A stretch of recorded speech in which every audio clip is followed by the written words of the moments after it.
Nous allons maintenant présenter la deuxième relation. C'est la relation many-to-one entre un cours et son chapitre.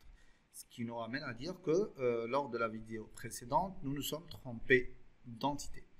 Donc ici, si je reprends le one-to-one qui correspond ici, en fait, c'est la relation qui va être faite entre le cours et l'enseignant. Et donc, ça nous donnera la possibilité d'aller corriger, voir est-ce que ça perturbe notre travail ou pas. Ici, sachant qu'on n'a pas inséré d'éléments, normalement, ça ne devrait pas perturber notre doctrine. Loin de là. Donc, entre cours et chapitre, c'est many cours, many chapitres to one course. Ok, donc many chapitres to one course. Donc ça reste le même. Sauf que ici, au lieu d'avoir un many to one, ça va être un one to one, ça va être un many to one. La relation, même dans la base de données, ça va rester la même, sauf que on va enlever cette contrainte-là d'unicité, qui était la contrainte due au fait d'avoir one to one. Et cette contrainte-là, elle va être maintenant entre un cours et un enseignant. Donc au niveau ici, c'est cette relation-là, donc un cours et un enseignant. À un certain moment, vous allez entendre parler d'unidirectionnalité et de bidirectionnalité. L'exemple le plus frappant pour expliquer cette relation-là, c'est lorsqu'on parle d'élection. En effet, lorsqu'on parle d'élection, on a un électeur et un élu. Donc l'électeur, il sait qui va élire. Par contre, celui qui est élu, il ne sait pas qui a voté pour lui parce que c'est anonyme. D'accord ? Donc ici, on n'a pas besoin que l'information soit dans les deux sens. Donc que l'enseignant sache quel cours il enseigne et que le cours sache par quel enseignant il est enseigné. Dans notre cas, si pour des besoins techniques vous avez besoin de le faire, vous pouvez trouver dans la documentation la façon par laquelle vous pouvez faire ça. C'est en utilisant les attributs. On va voir là, maintenant l'attribut qu'on peut utiliser. Donc ici, on va aller dans la table enseignant. On va aller dans la table, l'entité enseignant, voilà. Et là, on va faire quoi? On va venir ici, lui dire quand un enseignant, il enseigne un cours.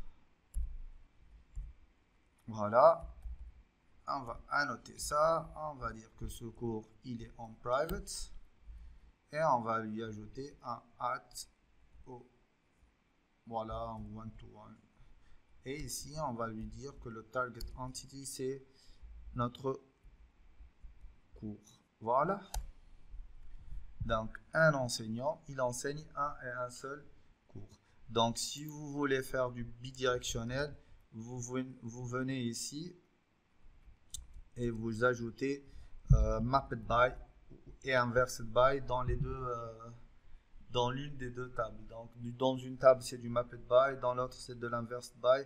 Et ça vous permet de faire du bidirectionnel. D'accord? Donc, on revient à l'autre relation, c'est-à-dire que c'est la relation many-to-one.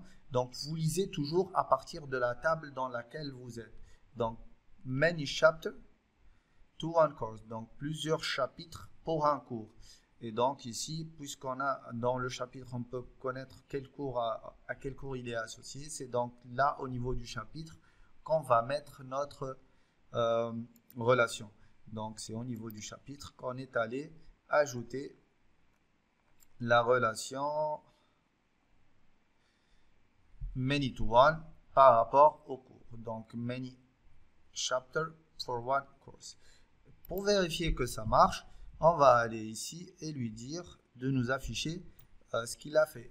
Donc déjà, il va supprimer l'ancienne relation. Donc alter table chapitre, drop index. Il a enlevé l'index du chapitre et c'est ce qu'on avait dit, l'unique. Et il a ajouté l'index unique du cours, ce qui est normal.